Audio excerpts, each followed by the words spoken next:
حق ہے، اور تم لوگ جو کچھ کرتے ہو اللہ اس سے بے خبر نہیں۔ اور تم جہاں سے نکلو مسجد حرام کی طرف منہ کر کے نماز پڑھا کرو، اور مسلمانوں تم جہاں ہوا کرو اسی مسجد کی طرف رخ کیا کرو۔ یہ تاکید اس لیے کی گئی ہے کہ لوگ تم کو کسی طرح کا الزام نہ دے سکیں، مگر ان میں سے جو ظالم ہیں وہ الزام دیں تو دیں، سو ان سے مت ڈرنا اور مجھی سے ڈرتے رہنا۔ اور یہ بھی مقصود ہے کہ میں تم کو اپنی تمام نعمتیں بخشوں، اور یہ بھی کہ تم راہ راست پر چلو۔ جس طرح من جملہ اور نعمتوں کے ہم نے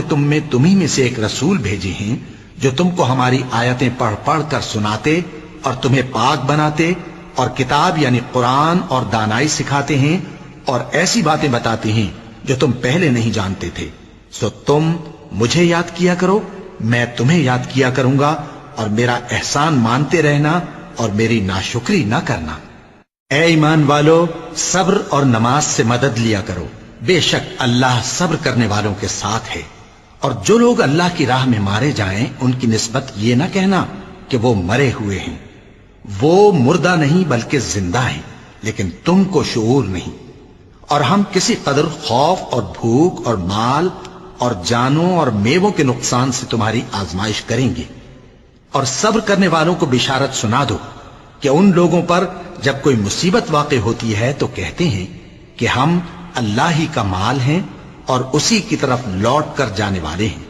یہی لوگ ہیں جن پر ان کے پروردگار کی عنایتیں ہیں اور خصوصی رحمت بھی ہے، اور یہی سیدھے رستے پر ہیں۔ بے شک کوہ صفا اور مروہ اللہ کی نشانیوں میں سے ہیں، تو جو شخص خانہ کعبہ کا حج یا عمرہ کرے اس پر کچھ گناہ نہیں کہ دونوں کے درمیان چکر لگائے، بلکہ یہ ایک نیک کام ہے، اور جو کوئی نیک کام کرے تو اللہ قدردان ہے، دانا ہے۔ جو لوگ ہمارے حکموں اور ہدایتوں کو جو ہم نے نازل کی ہیں کسی غرض فاسد سے چھپاتے ہیں، باوجود کہ ہم نے ان کو لوگوں کے سمجھانے کے لیے اپنی کتاب میں کھول کھول کر بیان کر دیا ہے، ایسوں پر اللہ اور تمام لعنت کرنے والے لعنت کرتے ہیں۔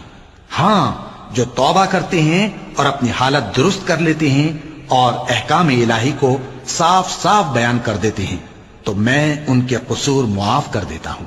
اور میں بڑا معاف کرنے والا بڑا مہربان ہوں۔ جو لوگ کافر ہوئے اور کافر ہی مرے، ایسوں پر اللہ کی اور فرشتوں کی اور انسانوں کی سب کی لعنت،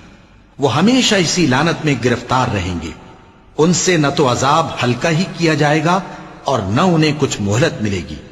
اور لوگوں، تمہارا معبود ایک ہی معبود ہے،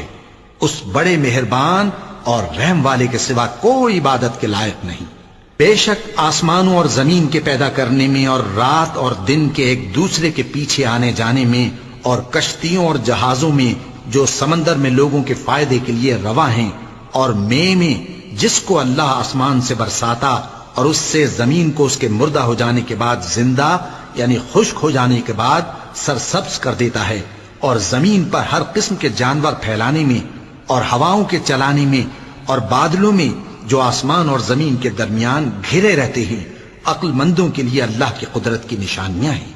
اور بعض لوگ ایسے ہیں جو غیر اللہ کو اللہ کا شریک بناتے اور ان سے اللہ کی سی محبت کرتے ہیں، لیکن جو ایمان والے ہیں